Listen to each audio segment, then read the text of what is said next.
하나님의 말씀 보도록 하겠습니다. 하나님의 말씀은 사사기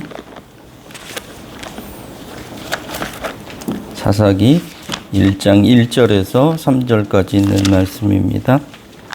이스라엘 자손이 여호와께 여쭈어 이르되 우리 가운데 누가 먼저 올라가서 가나안 족속과 싸우리이까?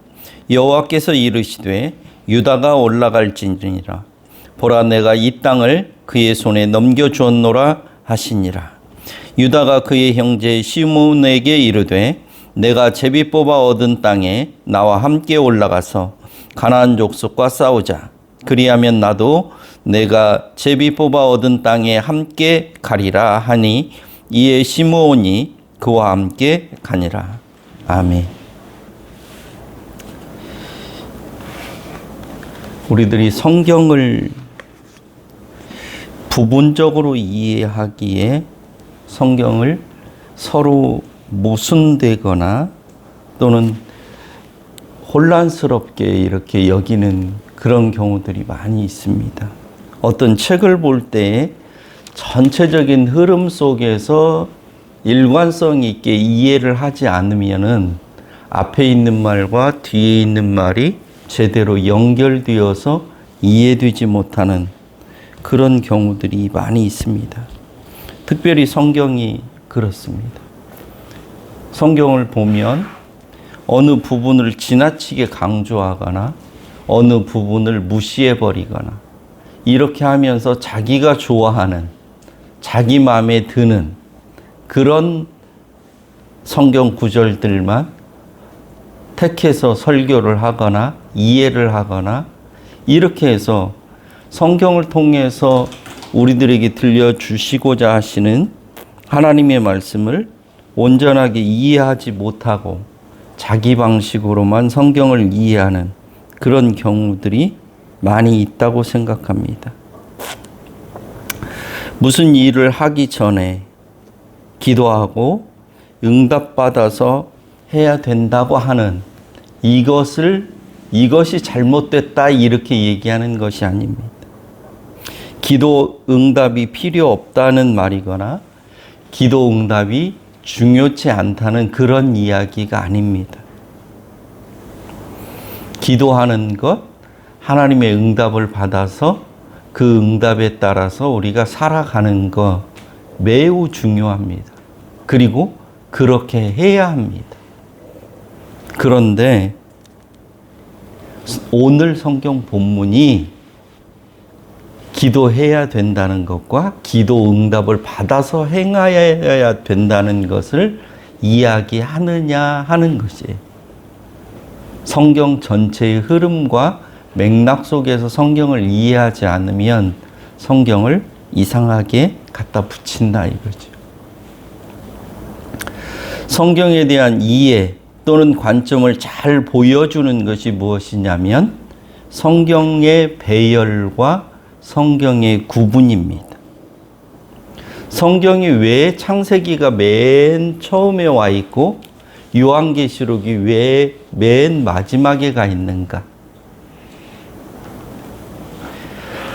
이스라엘 사람들은 우리가 구약이라고 이렇게 신약, 구약 우리는 성경을 그렇게 부르고 있는데 이스라엘 사람들은 우리가 구약이라고 하는 성경을 구약이라고 부르지를 않습니다. 왜냐하면 이스라엘 사람들에게는 신약이 필요 없기 때문에 신약이 있다는 게 전제되지 않으면 구약이라고 하는 말이 성립이 안 되기 때문에 이스라엘 사람들은 구약이라고 우리가 말하는 구약 성경을 이 사람들은 구약이라고 이렇게 얘기하지 않아요. 이스라엘 사람들은 우리가 말하는 구약을 타나크 이렇게 부릅니다. 무슨 말이냐면 이스라엘 사람들은 구약 성경을 세 부분으로 나누는데 우리 이스라엘 사람식으로 얘기하면 토라, 네비임, 케투빔 이렇게 해서 그 말의 앞자들을 따서 타나크 이렇게 이스라엘 사람들은 구약 성경을 부르고 이해하고 있단 말이에요. 그래서 이스라엘 사람들은 성경을 토라, 네빔, 케투빔 이렇게 성경을 배열한 이유는 이 사람들은 성경의 구약 성경의 중요도에 따라서 중요한 것을 먼저 배열하고 앞에다 놓고 그 덜 중요한 걸 그 다음에 놓고 그 다음에 놓고 이렇게 성경을 이해하고 있다는 말입니다. 이스라엘 사람들은 이렇게 성경의 중요도에 따라서 율법을 제일 중요하다고 생각해서 제일 앞에다 놓고 그 다음에는 선지서가 중요하다고 생각해서 그 다음에 놓고 그 다음에는 성문서가 중요하다고 그래서 뒤에다 놓고 이런 식으로 해서 성경을 이해하고 있고 성경을 배열하고 있다는 말입니다. 우리들과는 조금 다른 방식의 성경의 배열이에요. 우리 기독교 전통에서는 이 구약 성경이 이스라엘 사람들이 배열하는 것과 조금 다른 방식으로 배열을 하고 있습니다. 우리는 모세오경, 역사서, 시가서, 예언서 이런 식으로 해서 성경을 구분하고 배열하고 있는데 이렇게 하는 이유는 뭔거니? 이 세상 우주 만물의 기원과 과거와 현재와 미래가 어떻게 연결되어져 가는지, 다른 말로 하면 하나님의 계시가 어떻게 쭉 우리들에게 제시되고 있는지를 중심으로 해서 구약 성경을 이해하고 있다는 말입니다. 그래서 이 계시가 궁극적으로는 신약과 연결되어서 예수 그리스도 안에서 예수 그리스도가 오시기 전에 우리에게 주어진 계시는 어떤 것이고 예수 그리스도가 이 땅에 오신 이후에 주어지는 신약의 계시는 어떻게 되어지는지 이렇게 하나님께서 우리에게 주어지는 이 계시가 어떻게 시작되어서 어떻게 전개되는지 하는 관점에서 우리는 성경을 나누고 이해하고 있다는 이런 말입니다. 그래서 이런 전체적인 흐름 속에서 성경 본문을 이해하고 해석하지 않으면 성경 전체가 일관성 있는 하나의 계시로 우리들이 이해하지 못하고 부분적으로 이상한 설명을 하게 되는 그런 상황이 되어진다는 거죠. 이런 큰 흐름 속에서 하나님의 계시가 어떻게 우리에게 점점 더 분명해지고 확실하게 주어지는가 하는 관점에서 성경을 이해하고 해석하지 않으면 안 된다고 하는 그런 말입니다. 그래서 오늘 사사기 본문 사사기의 1장 1절에서 3절도 이런 큰 흐름 속에서 이 본문이 어느 위치를 차지하느냐 이런 관점을 가지고 이해해야 된다 이런 말씀을 드리고자 지금 이렇게 이야기를 시작하는 것입니다. 사사기 앞에 있는 성경 여호수아서는 전기 예언서 가운데 첫 권입니다. 이스라엘 사람들이 이해하는 성경 이해예요. 이스라엘 사람들은 모세오경 그 다음에 있는 성경들 여호수아서, 사사기, 사무엘 상하, 열왕기 상하를 전기 예언서라고 이렇게 이해해요. 그러니까 여호수아서가 예언서 중에 첫 번째 있는 책이죠. 우리들은 기독교인들은 성경에 6번째 있는 책으로 이스라엘 민족이 약속의 땅에서 이렇게 가나안 땅을 정복해가는 이런 이야기로 저희들은 이해를 하고 있고요. 이 가나안 땅 정복은 하나님께서 이스라엘 백성들을 선택한 다음에 그들에게 계속해서 약속하신 가나안 땅을 이스라엘 백성들에게 주겠다고 하신 이 약속이 성취된 그런 내용을 기록하고 있는 책이 여호수아서입니다. 그래서 여호수아서는 모세오경의 결론이면서 역사서의 첫 시작인 책입니다. 그래서 모세오경을 통해서 하나님이 어떤 분인지를 모르는 사람들에게 이 세상이 어떻게 만들어졌는지를 모르는 사람들에게 하나님께서 계시하는 거예요. 하나님은 어떤 분이신지, 이 세상은 누가 만들었는지, 왜 만들었는지 이런 것들을 깨닫도록 해주는 책이 모세오경입니다. 그리고 하나님께서 이렇게 이 세상을 만드시고 그 중에서 하나님께서 성민으로 이스라엘 백성들을 선택하시고 이들을 통해서 하나님의 역사를 이 땅에 어떻게 펼쳐 나갈지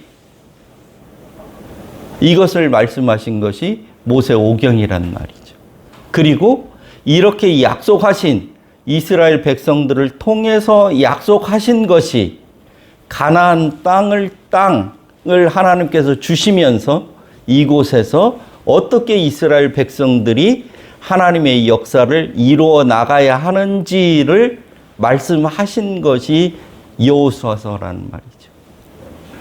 그러니까 하나님이 어떤 분이신지, 하나님이 무슨 약속을 했는지가 모세오경까지의 내용이고, 여호수아서는 이 약속들이 어떻게 이루어지고 있는지를 이제 시작하는 것이 여호수아서라는 거죠. 그래서 이 여호수아서를 통해서 가나안 땅이 이스라엘 백성들에게 주어지고, 그 다음에 사사기부터가 본거니 이 가나안 땅에서 구체적으로 이스라엘 백성들이 어떻게 살아야 하는지를 보여주는, 지금까지 이스라엘 백성들이 하나님에 대한 체험과 훈련과 성장과 성숙의 과정을 통해서 형성된 이스라엘 백성들이 정말로 하나님의 백성으로 이제 제대로 사는지 안 사는지를 시험하는 시험대가 되는 곳이 사사기 이후의 성경 내용이다 이 말이에요. 그렇기 때문에 이스라엘 백성들에게 가나안 땅을 얻는 것, 이스라엘 백성들이 가나안 땅을 차지하는 것은 이스라엘 사람들의 노력과 전혀 무관하게 당연하게 주어지도록 되어 있는 거예요. 무슨 말이냐면, 우리 재현이가 이번에 고등학교 시험 보지? 응? 정현이가 시험 보지? 정현이가 고등학교 시험을 보는데 고등학교에 원서만 내면 합격하도록 예를 들면 다 돼 있어 이미. 이스라엘 백성들이 가나안 땅에 들어가는 것은 하나님이 딱 정해놨기 때문에 그냥 가면 되는 거야. 이것은 안 되어질 수가 없어. 왜? 하나님께서 이스라엘 백성들에게 이 이스라엘 백성을 애굽에서 꺼낸 이유가 뭔 거니? 이 가나안 땅에 들어가게 하는 거예요. 그래서 지금 애굽에서 나와가지고 40년 동안 해가지고 가나안 땅 앞에 왔어. 그러면 이제 가나안 땅에 들어가는 것은 그냥 당연한 일이야. 우리가 올라가서 무슨 전쟁을 하고 뺏고 안 하고 뭐 하고 말 이런 게 아니라니까. 그냥 당연히 들어가도록 이건 정해져 있는 일이야. 하나님의 계획이고 하나님의 뜻이 그렇게 되어 있어요. 근데 그것을 내가 가서 먼저 뭘 해야 됩니까? 뭐 이런 이야기를 할 필요가 없는 거야. 그걸 물을 필요가 없어. 그걸 만약에 그러면은 가나안 땅 문 앞에 와 있는데, 코앞에 와 있는데 하나님이 그럼 너네 가나안 땅 들어가지 말고 다시 애굽으로 돌아가라. 그러면 다시 돌아갈 거야? 그러니까 질문을 더 할 필요가 없는 거야. 너 고등학교 지금 가지 말고 다시 중학교 1학년으로 가. 그러면 다시 중학교 1학년으로 갈 거야? 그런 거나 똑같단 말이야. 애굽에서 나와서 가나안 그 광야를 통해서 하나님이 어떤 분이신지를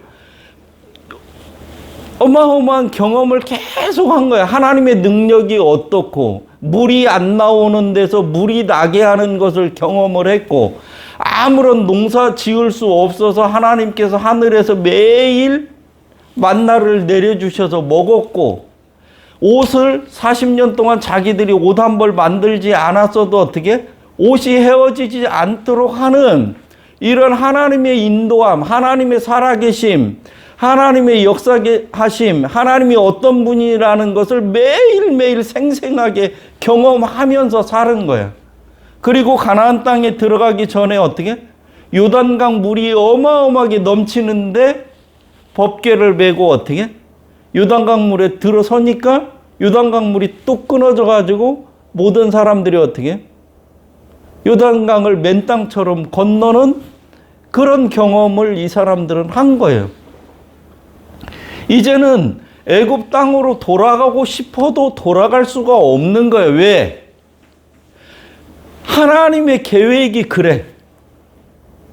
가나안 땅에 들어가서 그 땅을 차지하는 것이 당연한 거예요. 근데 하나님한테 어떻게? 묻고 앉아 있어. 하나님, 누가 먼저 가야 됩니까? 어떻게 싸워야 됩니까?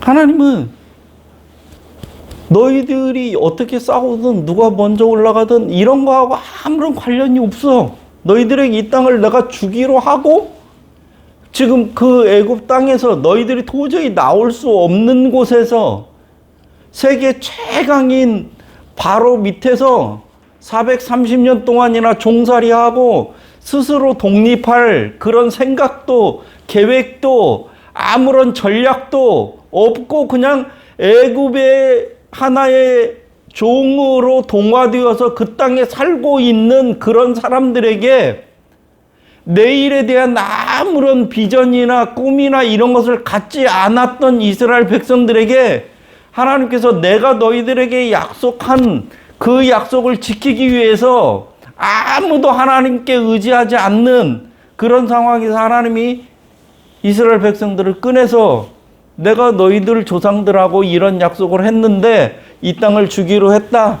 그러니까 너희들은 이 애굽 땅에서 나와라. 이렇게 해서 하나님께서 이스라엘 백성들을 끄집어내서 데리고 온단 말이야. 근데 이스라엘 백성들이 지금 예를 들면 네가 올라가서 싸워라 한다고 그래서 싸울 능력이 있냔 말이야. 그 땅을 빼앗을 능력이 있냔 말이야. 없어요.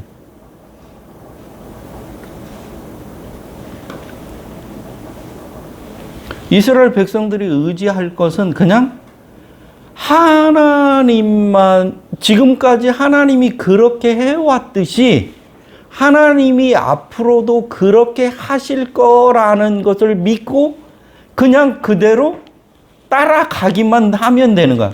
행하기만 하면 되는 거예요.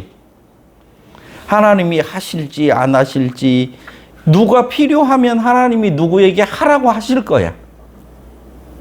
이스라엘 백성, 예를 들면 유다가 먼저 가는 게 필요하면 유다가 먼저 가라. 하나님이 그렇게 하실 거예요. 근데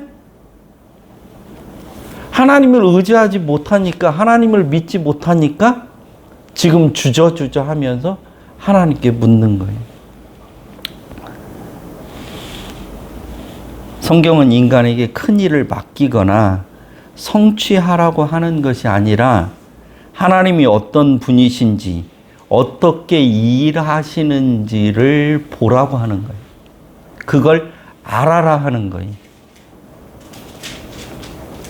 제가 오늘 홍해 앞에 도착한 이스라엘의 사례와 오늘의 본문을 비교해서 여러분들에게 한번 말씀드려 볼게요. 출애굽기 14장 1절에서 18절까지를 보면은 자기들은 애굽에서 나오고 싶지 않았어. 근데 하나님께서 모세라는 사람을 불러가지고 야 이제 애굽에서 그만 종살이 하고 너희 조상들과 약속한 가나안 땅으로 이스라엘 백성을 인도해 내라. 이렇게 하니까 모세도 어떻게? 내가 그런 일을 어떻게 합니까? 나는 그런 일을 할 수 없는 사람입니다. 그리고 내가 가서 아무리 이스라엘 백성들에게 야 하나님께서 나한테 얘기했는데 가나안 땅으로 가자 뭐 그런다고 그래서 이스라엘 사람들 중에 한 명도 내 말을 듣고 따를 사람이 없습니다. 당연한 거죠. 그동안 여기서 시집장가 가고 집 지어서 살고 자기 직업이 다 있고 이러는데 모세가 어느 날 갑자기 와가지고 야 하나님께서 나한테 나타나서 저 가나안 땅 좋은 땅 준다고 그러니까 가자 그러면 따라 나설 사람이 어디가 있어요? 한 명도 없어. 정상적인 사람이라면. 그렇기 때문에 하나님께서 어떻게 해요? 도저히 인간으로서 상상할 수 없는 어떻게? 그 시대의 최고의 힘을 가지고 있는 바로에게 어떻게? 하나님께서 기적을 베풀잖아요. 도저히 인간으로서는 어떻게? 이건 있을 수 없는 일을 하나님께서 직접 바로에게 행하잖아요. 그래서 10가지 재앙을 내리잖아요. 그러니까 그때서 이스라엘 백성들은 어떻게? 아, 모세가 한 말이 진짜인가 보구나. 하나님이 진짜로 살아계시구나. 그리고 세계 최강인 이 바로도 하나님 앞에서는 어떻게? 어쩔 수 없는 사람이구나. 이렇게 해서 어떻게 해요? 모세의 말을 듣고 이스라엘 백성들이 어떻게 해요? 애굽에서 나오잖아요. 모세를 따라서 나온단 말이에요. 이스라엘 백성들이 아 진짜 모세가 말하는 하나님이 계시기는 계시구나. 그리고 그분의 능력이 엄청나구나. 그리고 그분이 우리 조상들에게 몇백 년 전에 가나안 땅을 준다고 그랬는데 정말로 가나안 땅을 우리에게 줄 것 같구나. 이렇게 하고 따라 나서는 거잖아요. 근데 따라 나서자마자 어떤 상황이 펼쳐지는 거니? 며칠 안 되어서 어떻게? 홍해가 딱 앞에를 가로막고 있는 거예요. 하나님이 세운 지도자 모세를 따라서 나섰는데 어떻게? 자기들이 도저히 건널 수 없는 홍해가에 딱 도착을 한 거예요. 하나님이 인도해 줬다 그러면 어떻게 해야 돼? 홍해가 아니라 이스라엘 백성들이 편하게 갈 수 있는 다른 길로 이렇게 인도해 줘야 된다고 생각하는 게 일반적인 사람들의 생각 아니겠어요? 근데 하나님의 인도를 딱 받아서 왔는데 출애굽기 14장 1절 보면 이런 말씀. 여호와께서 모세에게 말씀하여 이르시되 이스라엘 자손에게 명령하여 돌이켜 바다와 믹돌 사이에 비아히롯 앞 곧 바알스본 맞은편 바닷가에 장막을 치게 하라. 이렇게 합니다. 바닷가에다가 장막을 치라고 하신 분이 누구냐면 하나님이에요. 그래서 하나님이 장막을 치라는 곳에 장막을 쳤는데 결과가 어떻게 되는 거니? 이 바로의 군대들이 그 후에 막 쫓아와요. 기병들이 말 타고 막 쫓아와가지고 이스라엘 백성들이 어떻게 되는 거니? 도간에 든 쥐처럼 되는 거예요. 도간에 든 쥐. 어디로 도망갈 데가 없는 거예요. 앞에는 바다가 있고 뒤에는 바로의 군대들이 진을 치고 있어서 이스라엘 백성들의 선택은 두 가지밖에 없어. 뭔 거니? 바다로 들어가서 다 죽든지, 아니면 뒤로 물러나서 바로의 군대에게 우리가 하나님 말씀 듣고 이렇게 왔는데 이거 잘못했다, 미안하다, 우리 다시 애굽의 종으로 갈 테니까 우리 목숨만 살려줘라, 이렇게 할 수밖에 없는 그런 상황에 이르게 된단 말이에요. 그래서 3절에 보면 바로가 이스라엘 자손에 대하여 말하기를 그들이 땅에서 멀리 떠나 광야에 갇힌 바 되었다. 도간에 든 쥐가 됐다. 이제 얘들은 오도 가도 못하고 우리들 마음대로 할 수 있는 그런 상황에 처할 수밖에 없었다. 이렇게 얘기한단 말이에요. 근데 출애굽기 14장 4절 보면 하나님께서 이렇게 말씀하셔요. 이게 이렇게 한 게 왜 그랬냐면 내가 그와 그의 온 군대로 말미암아 영광을 얻어 애굽 사람들이 나를 여호와인 줄 알게 하리라. 하나님께서는 하나님의 계획이 있어서 이렇게 하신 거예요. 우리는 하나님의 인도를 따라서 이스라엘 백성들은 간다고 하면서도 어려운 상황에 딱 부딪히면 뭐라고 얘기해요? 하나님을 막 욕하는 거예요.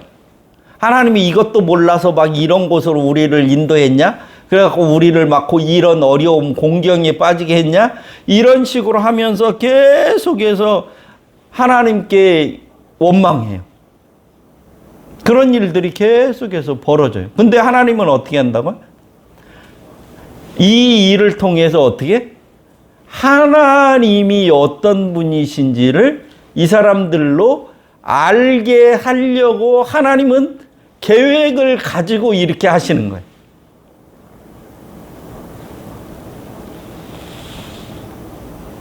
그래서 이스라엘 백성들이 막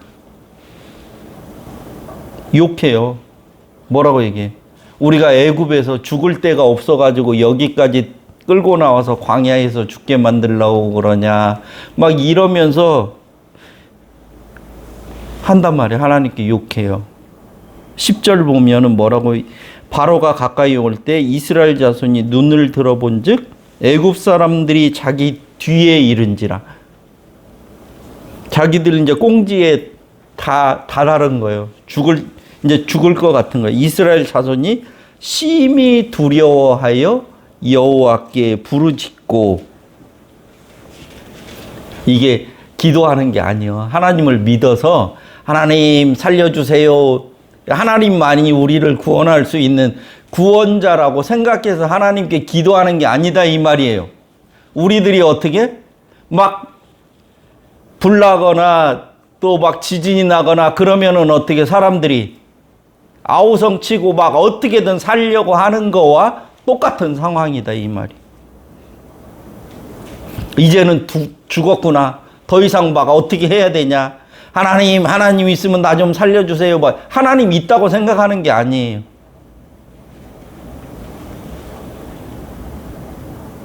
하나님은 안중에도 없는 거예요. 하나님은 지금 하나님의 계획대로 이 일을 해나가시는데 이스라엘 백성들은 하나님이 자기들의 안중에도 없어요. 그러면서 하는 얘기가 뭐예요?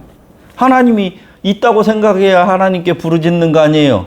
그러니까 하나님이 없다고 생각하면서도 이 사람들이 이렇게 얘기해. 12절 보면 우리가 애굽에서 당신에게 이른 말이 이것이 아니냐? 우리를 내버려 두라. 우리가 애굽 사람을 섬길 것이라 하지 않았느냐? 애굽에서 죽는 것이 나은데 우리들을 여기까지 왜 데리고 왔냐? 이러면서 이 사람들이 아우성 치는 거예요. 이게 하나님께 여호와께 부르짖었다는 이 말이 하나님께 기도했다는 말이에요?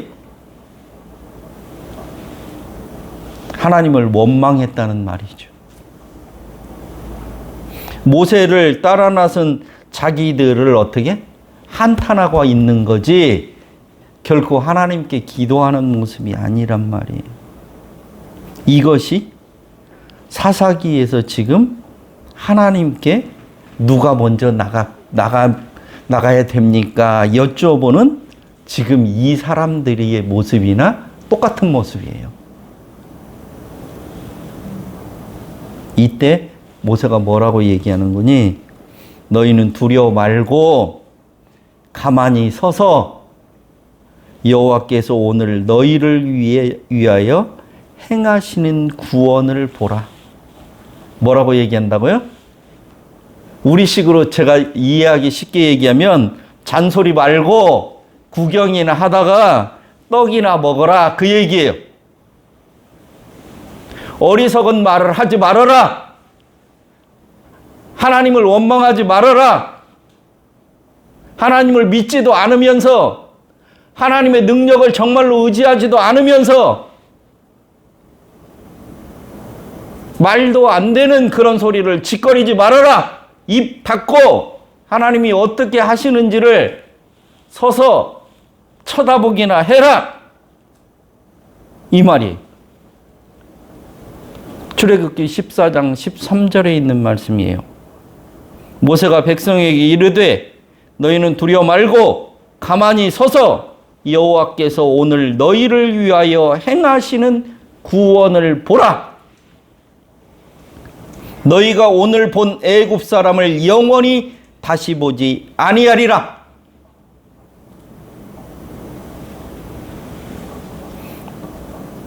(14절에서는) 여호와께서 너희를 위하여 싸우시리니 너희는 가만히 있을지어다. 너희들이 뭐 할 줄 안다고, 뭘 할 거라고, 하나님 일을 위해서 내가 뭘 해야 된다고,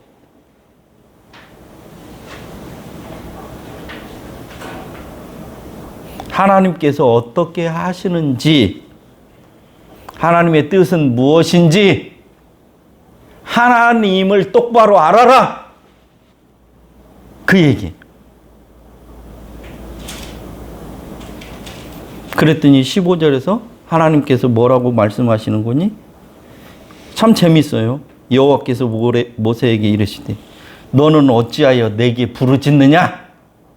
부르짖을 때가 아니야, 지금은. 그러면서 이스라엘 자손에게 명하여 앞으로 나아가게 하고 내가 들고 있는 지팡이를 들어서 내밀어라. 그러면 이스라엘 자손이 바다 가운데서 마른 땅으로 행하리라. 부르짖지 말고 앞으로 나가라. 홍해나 건너갈 생각이나 해라, 그 얘기예요, 하나님께서. 너희들은 지금 너희들이 바라보는 것이 하나님을 바라보는 게 아니고 애굽 군대를 바라보고 홍해를 바라보고 네 자신을 바라보고 있는 거지, 진정으로 하나님의 말씀을 믿고 하나님을 의지하고 하나님을 따르는 게 아니지 않느냐, 그 말이에요. 내 말을 믿지도 않으면서 나한테 지금 뭐라고 부르짖는 거야? 부르짖을 필요가 없어, 지금. 14장에 15절에 하시는 말씀이 그거예요. 어찌하여 내게 부르짖느냐? 부르짖지 마. 부르짖을 필요가 없어. 내가 뭐라고 얘기했냐? 너희들을 애굽에서 꺼내서 내가 너희들을 가나안 땅에 이르게 한다고 하지 않았느냐? 그 말을 너희가 믿으면, 너희들이 믿지 않으니까 지금 홍해가 문제고 애국 군대가 문제고 네 자신이 그것을 할 수 없는 네 자신이 문제고, 하나님의 뜻이, 하나님의 계획이, 하나님이 어떤 분이신지 믿지 않으니 그 하나님께 기도해봤자 무슨 의미가 있냐, 이 말이에요. 우상에게 나무 세워놓고 돌 세워놓고 거기다 복 달라고 하는 것과 별반 차이가 없다, 이 말. 그게 무슨 의미냐, 이 말이에요. 정신 차려라. 부르짖을 게 아니라 지금 어떻게 여호와의 구원이, 하나님의 능력이 어떻게 나타나는지를 봐라.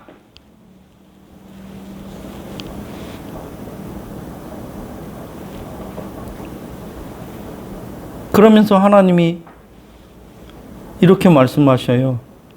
내가 바로와 그의 병거와 마병으로 말미암아 영광을 얻을 때에야 애굽 사람들이 나를 여호와인 줄 알리라.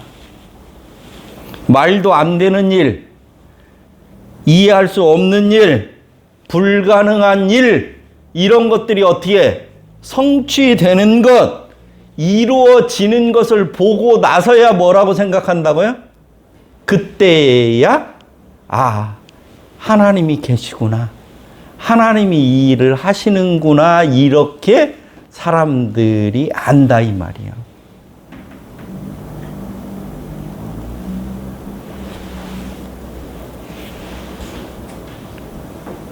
지금 이 사사기 1장에 있는 이 이스라엘 백성들은 가나안 땅에 들어오기 전까지 광야 생활을 통해서 하나님이 어떤 분이신지를 직접 체험한 사람들이란 말이에요. 하나님이 어떤 분이신지를 모르는 사람들이 아니에요. 숱한 과정을 통해서 하나님이 어떤 분이신지, 내가 가나안 땅에 가면 어떤 삶을 살아야 되는지를 숱하게 훈련을 받은 거예요. 그래서 이제 이들이 가나안 땅에서 그동안에 경험한 이것들을 기반으로 해서 가나안 땅의 주인으로, 하나님의 백성으로 어떻게 사느냐 하는 것이 지금 시작되는 것이 이 사사기란 말이에요. 근데 이 사사기를 통해서 철저하게 이스라엘 백성들은 어떻게 해요? 하나님의 백성으로 사는 것에 실패하는 것을 보여준다.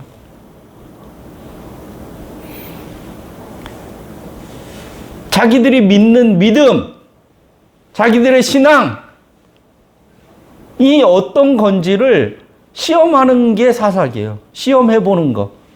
우리가 월드컵 축구 하기 전에 열심히 연습하잖아요. 거기 대회 게임 하러 본 게임 하기 전에 연습 열심히 하잖아요.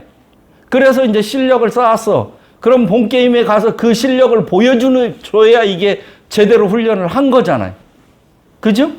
이스라엘 백성들이 그동안 광야를 통해서 숱하게 하나님을 경험했어. 그리고 하나님은 이제 이 하나님의 백성인 이들이 가나안 땅에서 진짜 하나님의 백성으로 사는 모습을 하나님은 보시기를 원하는 거야. 근데 이들은 어떻게? 가나안 백성 땅에 사는 사람들과 별반 차이가 없는 그런 삶을 살아버리는 것이 이 사사기의 내용이에요.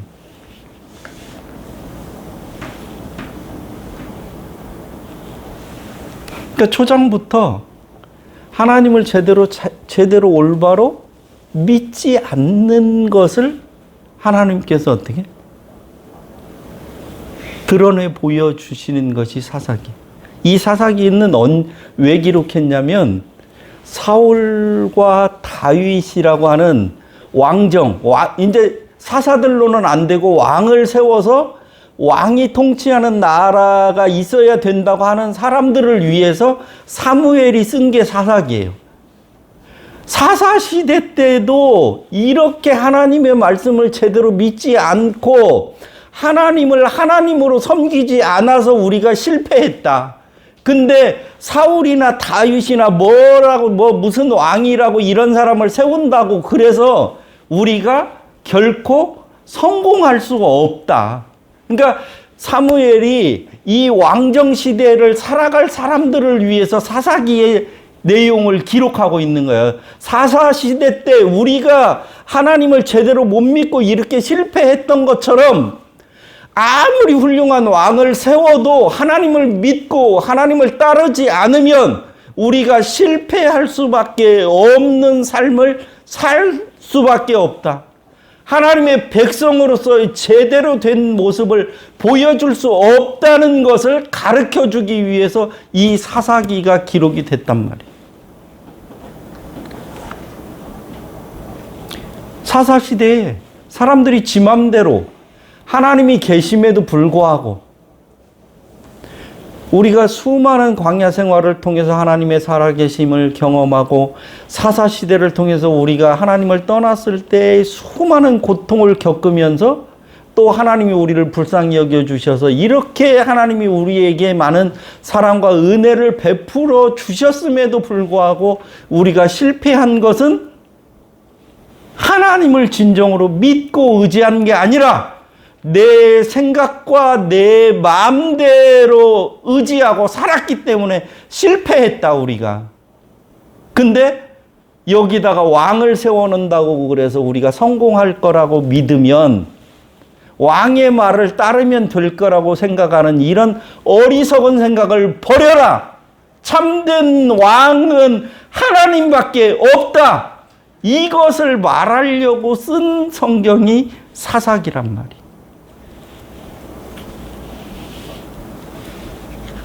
그래서 가나안 땅에 들어가는 이스라엘 백성들이 어떻게 살아야 되는지를 말해주고 싶어 하는 게 사사기예요. 그럼 오늘날 우리에게는 이 사사기가 어떤 의미가 있냐, 이 말이에요. 옛날에 가나안 정복을 앞둔 이스라엘의 문제가 아니라 오늘 우리에게도 마찬가지의 문제가 있다, 이 말이에요.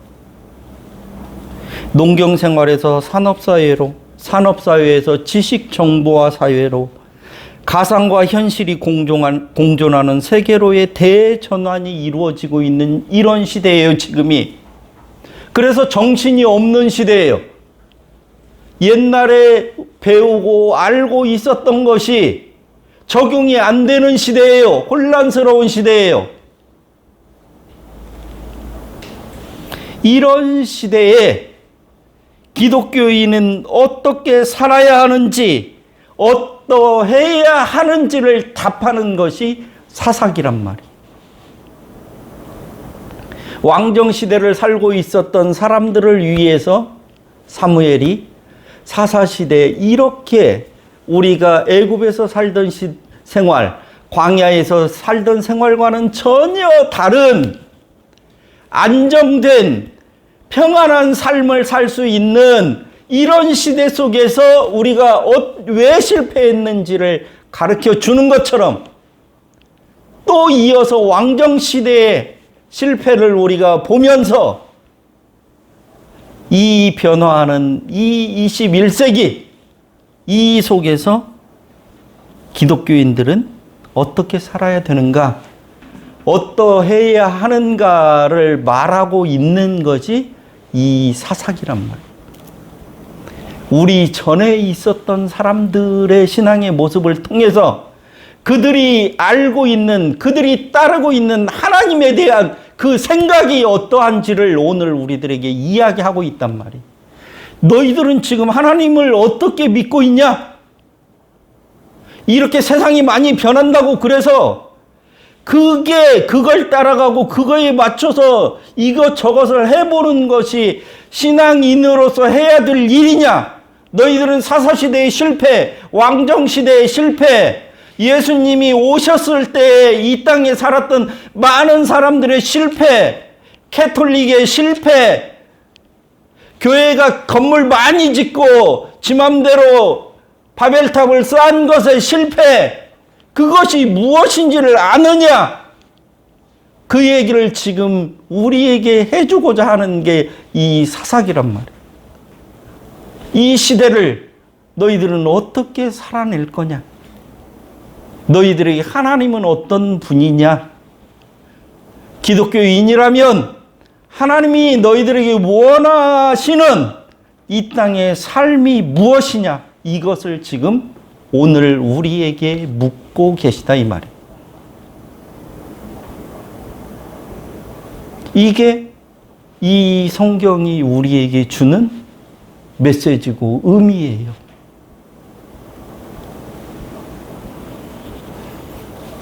이제 더 혼란스러운 시대가 될 겁니다. 도저히 이해할 수 없는 그런 일들이 예전보다 훨씬 더 많이 벌어지는 그런 시대를 우리들이 살아갈 거예요. 교회 안에서도 그렇고 교회 밖에서도 그렇고 나라에서도 그렇고 뭐 세상 다른 나라 속에서도 그렇고 이제는 지금까지의 경험이나 이런 걸로 설명이 안 되는 그런 시대를 우리들이 눈앞에 두고 있고 그 세상 속에 우리가 지금 살고 있어요. 이 시대 속에 무엇을 알아야 할까요? 무엇을 의지해야 할까요? 무엇을 따라야 할까요?